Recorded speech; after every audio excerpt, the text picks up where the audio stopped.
கிறிஸ்துவுக்குள் பிரியமான சகோதர சகோதரிகளே, இந்த மனமகிழ்ச்சியான காலை வேளையிலே நான் உங்களை வாழ்த்தி வரவேற்கிறேன்.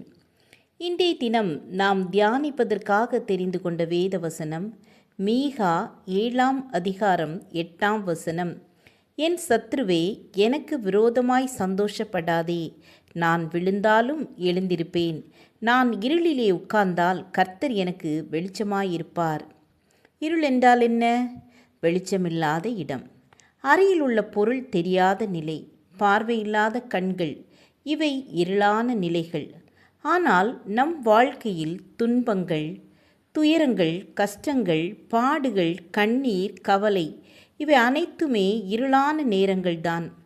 ஒரு சிறிய மெழுகுவர்த்தியின் சுடர் பெரிய அறையின் இருளை நீக்க வல்லது. சங்கீதம் 18:2 தாவீது, கர்த்தர் என் இருளை வெளிச்சமாக்குவார் என்ற நம்பிக்கையுடன் சொல்லியுள்ளார். சவுல் என்னும் இருள் தாவீதை பின்தொடர்ந்து கொண்டே இருந்தது. ஆனாலும் தேவரீர் என்னோடு கூட இருக்கிறீர் என்பது தாவீதின் அனுபவமாக இருந்தது. கிளியுண்ட திரை என்னும் நூலில் இவ்வாறு எழுதப்பட்டுள்ளது. சகோதரி குல்ஷான் எஸ்தர் என்பவர் பிறந்தது முதலே நடக்க இயலாதவராய் தன் வண்டியிலே வாழ்ந்து கொண்டிருந்தார். ஆனால் ஒரு நாள் இயேசுவின் சிலுவையை கண்டு அற்புத சுகம் பெற்று நடந்தார். அவர் குடும்பத்தினர் சுகம் பெற்றது உண்மைதான், ஆனால் இயேசுதான் சுகம் தந்தார் என்று சொல்லாதே என்று தடுத்தனர். அவரோ இயேசு என்ற வார்த்தையை விடவில்லை. உடனே அவளுடைய அக்காவின் கணவர் அவரை சிறையில் அடைத்தார். குல்சான் எஸ்தருக்கு அந்த சிறையில் உள்ள அறை ஒரு இருள்.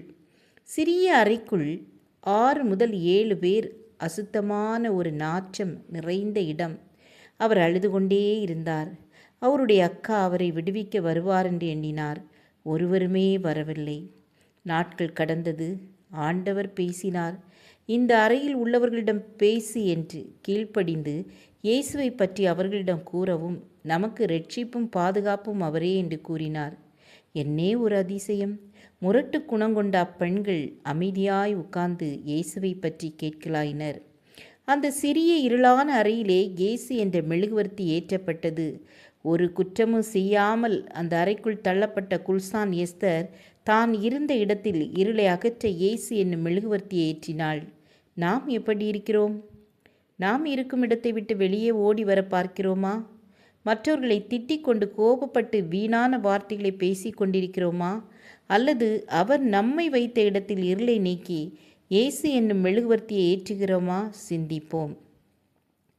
எங்களை நேசிக்கிறதான அன்பின் பிதாவே, வெளிச்சம் கொடுக்கும் உம்மை எங்கள் இதயங்களில் ஏற்றுக்கொண்டு நாங்கள் செல்லும் எவ்விடங்களிலும் இருள் நீக்கும் கருவியாக எங்களை மாற்றி அருளுங்கப்பா. இயேசுவின் நாமத்தில் பிதாவே, ஆமேன், ஆமேன். God bless you.